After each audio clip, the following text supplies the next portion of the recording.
Dear students, class 8th social science history का ये chapter है। ये मैंने एनसीईआरटी की पीडीएफ है ये, और I will discuss it. And interesting chapter है कि गलतियाँ क्या हुई पास्ट में, जिससे हम काफ़ी लंबे टाइम तक इंडिया जो है गुलाम बना रहा अलग अलग टाइम पीरियड्स में, स्पेशली जो ब्रिटिश रूल था। तो देखो, यहाँ पर सबसे पहले एक स्टेटमेंट है विलियम डिग्बी 1901, और उन्होंने ये कहा है नियरली 2 centuries अगो अर्ली ब्रिटॉन्स, मतलब जो ब्रिटिश लोग थे इन बंगाल, पहले जो कैलकाटा, अब जिसे हम कोलकाता कहते हैं, वो सेंटर था सब कल्चरल एक्टिविटीज़ का। बाद में दिल्ली ट्रांसफर हुई कैपिटल।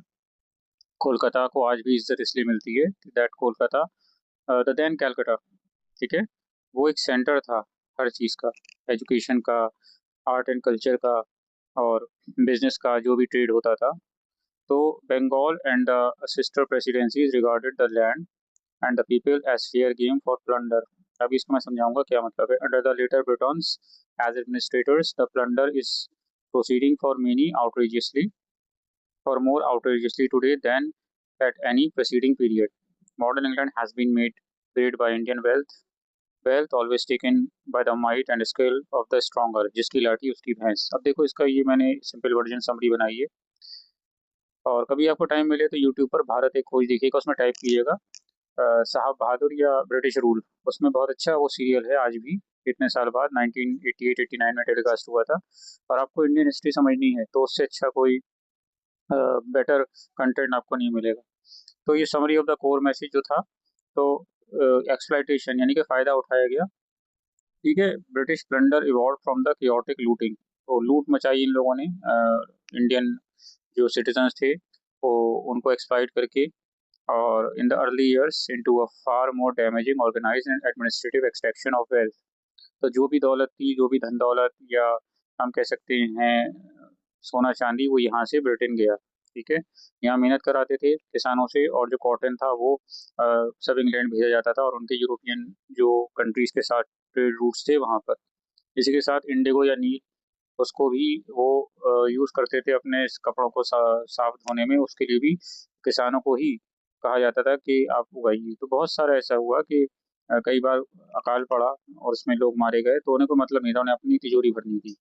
तो फाउंडेशन ऑफ ब्रिटिश प्रॉस्पेरिटी, तो Britain's modern power and wealth were significantly built on the resources and capital drain from India. जो हमारे जो धन दौलत इन्होंने हमसे लूटी और वो इंडिया ले गए, ठीक है। तो ये इस तरह से होगा।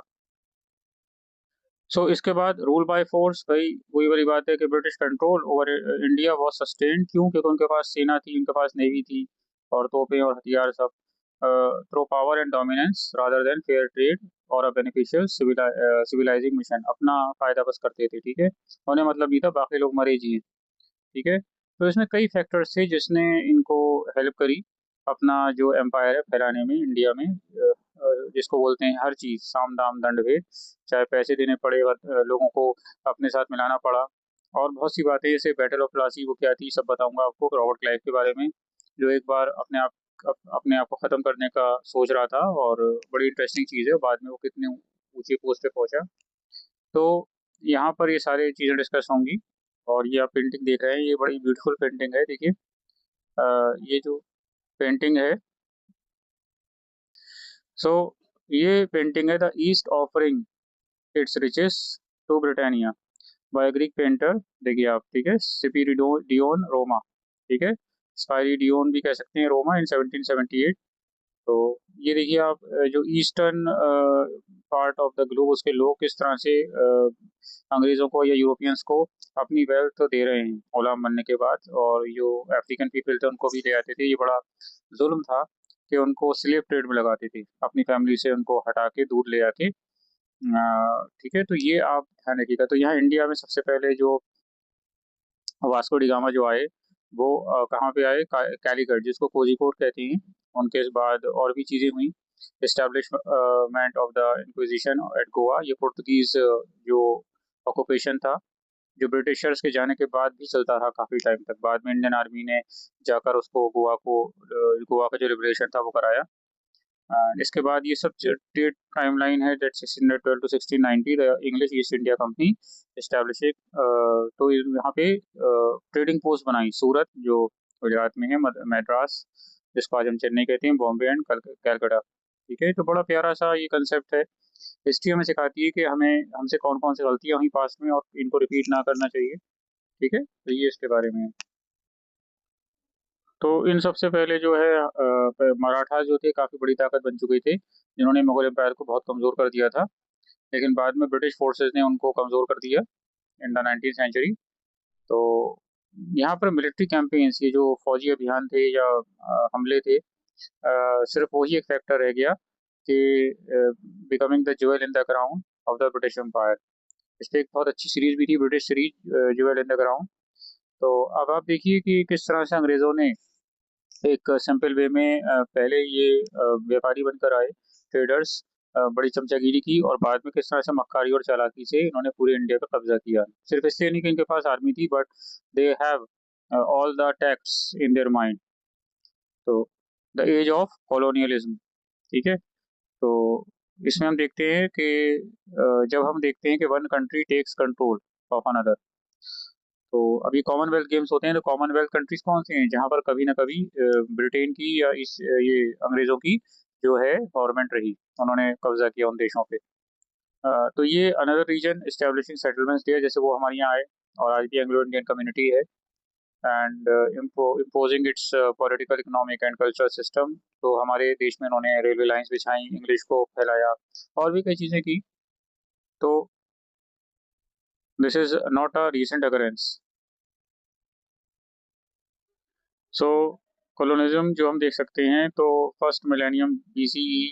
ठीक है, द फर्स्ट मिलेनियम सी सब तरफ, मतलब जैसे the spread of Christianity and Islam also involved the colonisation of the territories converted to new faiths. इस तरह से आप देखिए, और जो टाइम लाइन है आप देखिए यहाँ पर, तो फ्रेंच ईस्ट इंडिया कंपनी बनी, बहुत सारे देशों से आए थे, पोर्टुगीज, ब्रिटेन, फ्रांस, डेनमार्क या डेनिश, इस डच ईस्ट इंडिया कंपनी भी थी। ठीक है, और इस तरह से काफ़ी बड़ा इंटरेस्टिंग है हिस्ट्री के बारे में जानना। तो ये पौंडीचेरी में इन्होंने अपना ये सेंटर बनाया, आज भी वहाँ पर उनके निशानियाँ हैं। इसके बाद defeat of Dutch at the battle of ये कोलेचल। ठीक है, और यहाँ पर आप देख सकते हैं प्लासी की जो बैटल थी, अ, वो जीतने के बाद अंग्रेज, ब्रिटिश जो थे वो सुप्रीम पावर बन गए। ठीक है, ध्यान रखना। ठीक है इस चीज़ को। तो ये आप इसको बहुत ध्यान से आप देखिएगा। ठीक है, सो देखो, सबसे बड़ी बात याद रखना, जो बैटल ऑफ प्लासी थी, इसने अंग्रेजों को बहुत मजबूत कर दिया। रॉबर्ट क्लाइव ने किसी तरह रिश्वत दे के और मीर जाफर और सबको अपने साथ मिलाकर सिराजुद्दौला को हराया। वो क्लाइव जो कभी अपनी जान देना चाहता था, लेकिन वो बंदूक या हम कह सकते हैं वो पिस्तौल नहीं चल पाई, क्योंकि उसकी posting as a clerk Madras में हुई थी। वो वहाँ की गर्मी से पागल होने लगा, और फिर जब वो बंदूक नहीं चली, उसने डिसाइड किया कि मुझे ज़िंदगी में कुछ करना है। तो ये उसका प्राइम हम कह सकते हैं अचीवमेंट रहा। लेकिन बाद में जब वो ब्रिटेन के उस पर एलिगेशंस लगे, पैसों की हेराफेरी की और बाकी, and he suffer from serious painful disease of stomach cancer and died there. लेकिन वो he took a razor and cut his jugular vein. तो इतनी चीज के बाद भी अल्टीमेटली हम देखते हैं destiny had some different plans for Robert Clive. इसके बाद Macaulay's minute on Indian education, जो आधुनिक हम मॉडर्न एजुकेशन को बोलते हैं, तो मैकॉले को है why we should add the term lord. अब हमारे लॉर्ड तो रहे नहीं, लॉर्ड मैकॉले, लॉर्ड क्लाइव। ठीक है, तो ये इस तरह से मैकॉलेज। अच्छा, इसमें ध्यान रखना, सिर्फ एक ही ऐसा था मेयो जो अपनी पोस्ट पे रहते हुए मारा गया, जिसको शेर खान आफरीदी नाम के फ्रीडम फाइटर ने मार दिया था। बाकी सब आराम से वापस या तो ब्रिटेन गए, यहीं बस गए। इसके बाद 1818, ये सब डेट्स हैं, Anglo Maratha war ends, Maratha power. फिर British crown and the rule of East India Company, start of the British Raj. तब उसके बाद क्वीन को ही सुप्रीम पावर बनाया गया। और भी कई चीज़ें इंटरेस्टिंग ये आप देख सकते हैं कि और भी इंटरेस्टिंग कर्नाटक वॉर। तो कर्नाटका में ब्रिटिश एंड फ्रेंच के बीच में ये वॉर चली काफ़ी लंबे टाइम तक। और फिर अकाल पड़ा बंगाल में 1770 1772 में। पता नहीं कितने लोग, बहुत सारे मारे गए, लाखों लोग इस अकाल में। फिर खासी अपराइजिंग मेघालय में जो है, वहाँ पर खासी लोगों ने बगावत की, विद्रोह किया, रिवोल्ट किया अगेंस्ट द ब्रिटिश ऑक्यूपेशन 1829 1833। लंबा चैप्टर है, कई पार्ट से बनेगा।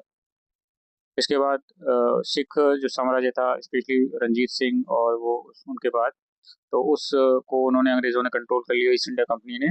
द फॉल, जिसकी कैपिटल लाहौर हुआ करती थी 1848-49। तो आज भी वहाँ पर वो सिख एम्पायर की निशानियां हैं और उनका जो दरबार था लाहौर में रंजीत सिंह जी का। इसके बाद द ग्रेट इंडियन रेबेलियन। तो ये सब बड़ी टाइमलाइन है और लोगों ने बड़े बड़े सेक्रीफाइसेस दिए अपनी ज़िंदगी के, अपने लाइफ के। तो यूरोप का एक्सपेंशन जो हुआ फ्रॉम 15th सेंचुरी ऑनवर्ड, तो यहाँ पर उन्होंने कई जगह पे कब्जा किया। जैसे आप देख सकते हैं कौन कौन से देश थे। स्पेन, पोर्टुगल, पोर्टुगल बोलते हैं, पुर्तगाल मत बोलना, और Portuguese, Britain, France and Netherlands, इसको डच भी बोलते हैं, हॉलैंड। तो अफ्रीका, एशिया, अमेरिका, अलग अलग जगहों पे, ऑस्ट्रेलिया, मिनी पैसिफिक आइलैंड्स। आज भी फ्रेंच ऑक्यूपेशन का निशान है। नॉर्थ अफ्रीका में इटालियन ऑक्यूपेशन है, और भी कई जगह, जर्मनी ने भी कुछ जगह कब्जा किया था। तो ये जिसके पास ताकत थी उसने अपने अपने कंट्रीज पे, अफ्रीका के बहुत सारे कंट्रीज पे अलग अलग यूरोपियन पावर्स का कब्जा रहा।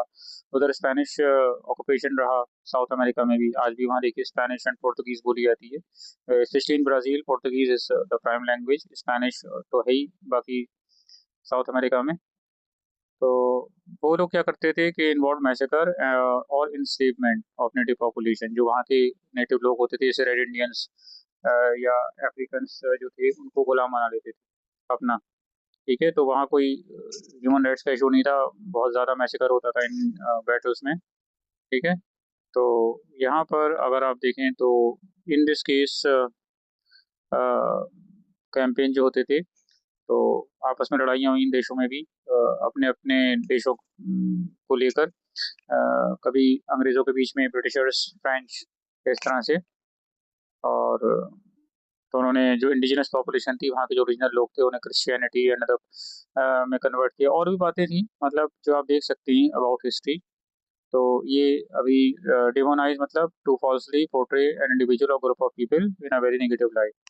तो उन्होंने ये कहा, उनकी चालाकी रहती थी यूरोपियंस की, कि जो जो नेटिव लोग थे उनको कहा गया कि अरे आप तो सैवेज हैं, प्रिमिटिव है, बारबेरिक हैं, आप नई चीज़ें सीखिए और आप सिविलाइज बनिए, सिविलाइजिंग मिशन। तो उनको जो है नॉलेज दी गई, ज्योग्राफी, नेचुरल हिस्ट्री, इन सब चीज़ों के बारे में। और उनको क्रिश्चियनिटी के बारे में बताया गया, उनको कन्वर्ट किया गया। उसके अलावा अ, हम कह सकते हैं कि यस, उनको इंग्लिश लैंग्वेज और जो भी उस कंट्री की लैंग्वेज होती थी, जैसे स्पेनिश, डच, पोर्टुगीज, वो सिखाई गई।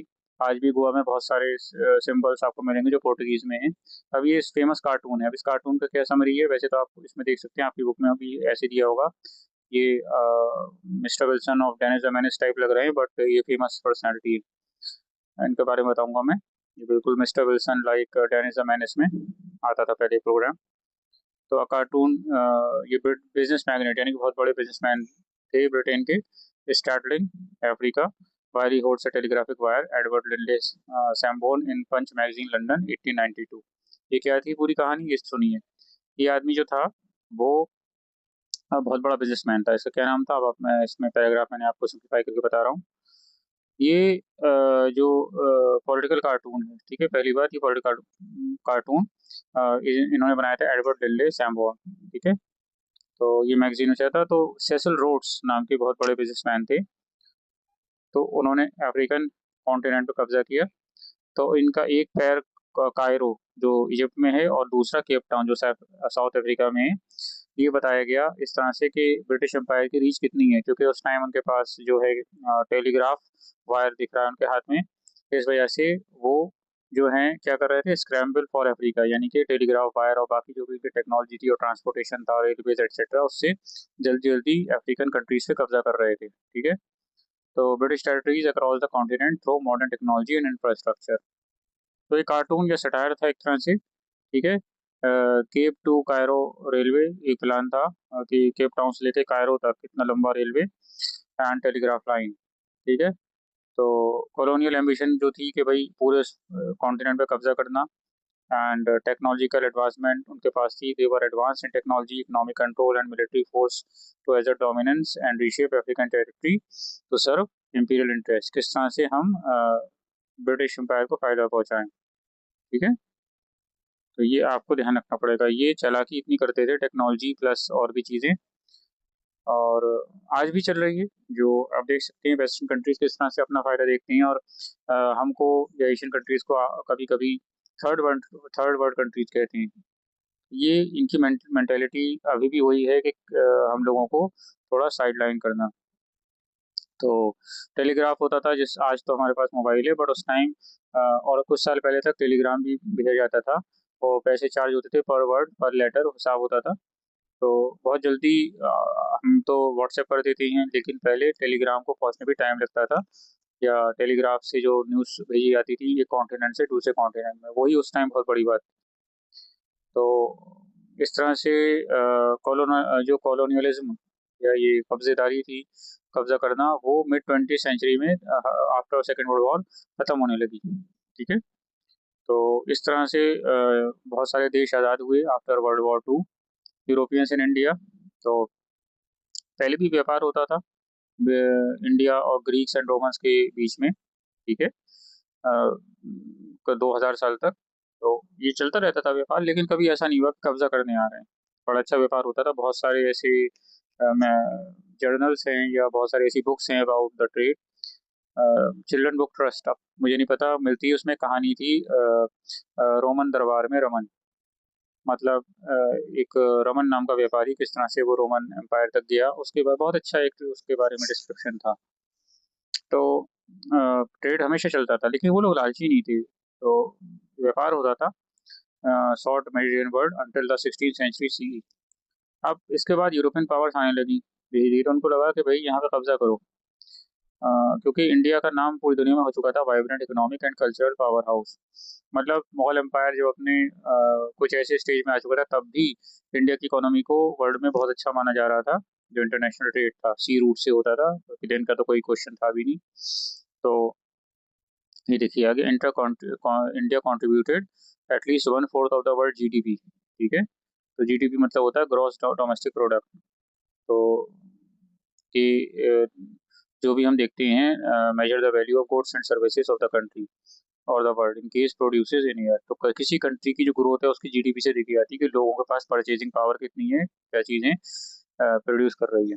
ठीक है। अब जैसे कोई मजदूर अगर काम करता है, उसे मजदूरी मिलती है, वो चीज़ें खरीदता है, उससे दुकानदार का फायदा होता है, दुकानदार का फायदा होगा तो बिस्कुट कंपनी का फायदा होगा। ये पूरा एक साइकिल होता है इकोनॉमी का। अगर लोग चीज़ें खरीदना बंद कर देंगे तो धीरे धीरे हर कोई सफर करेगा इन लॉन्ग रन। तो किसी देश की जीडीपी हमको बताती है कि उस देश की इकोनॉमी का हाल ईमानदारी से अगर देखा जाए तो कैसा है। ठीक है। तो अलोंग साइड चाइना, ठीक है, उसका भी कंट्रीब्यूशन इतना था। तो मेनी यूरोपियन ट्रैवलर्स आए एंड इंडिया को बताया, वही जो सोने की चिड़िया वाली बात आती है, वो बिल्कुल ठीक था, फ्लोरिशिंग। और जो भी चीज़ें थी उन्होंने देखी, और फिर उनके मन में लालच आया। ठीक है। पोर्टुगीज आए, वास्को डी गामा। एट्रोसिटी मतलब उन्होंने अत्याचार किए, कॉमर्स एंड एट्रोसिटीज। तो ये कप्पड़ नियर कोझिकोड, जिस कैलिकट बोलते हैं, मे 1498। इसके बाद यूरोपियन को पता लगा कि यहाँ पर है ऐसा। ठीक है। तो एग्रेसिव वेज, अब यहाँ पर वो आए, दादागिरी करने लगे, बदतमीजी करने लगे, जैसे अंग्रेजों ने चालाकी से काम लिया। लेकिन ये पोर्टुगीज जो थे एकदम से आ गई, तलवार निकाली और लोगों को मारना शुरू कर दिया। उससे वो लोकल जो राजा थे या नवाब थे वहाँ के रूलर्स, उनके बीच में ज़्यादा फ्रेंडली नहीं हो सके। ठीक है। तो उसने दूसरे टाइम जब आया 4 साल बाद, तो उसने भारतीय इंडियन व्यापारियों को बहुत ज़्यादा टॉर्चर किया and bombarded Calicut from the sea. तो उनके जहाज़ों पे तोपें थी, उसने कालीकट पे गोलीबारी करी। ठीक है।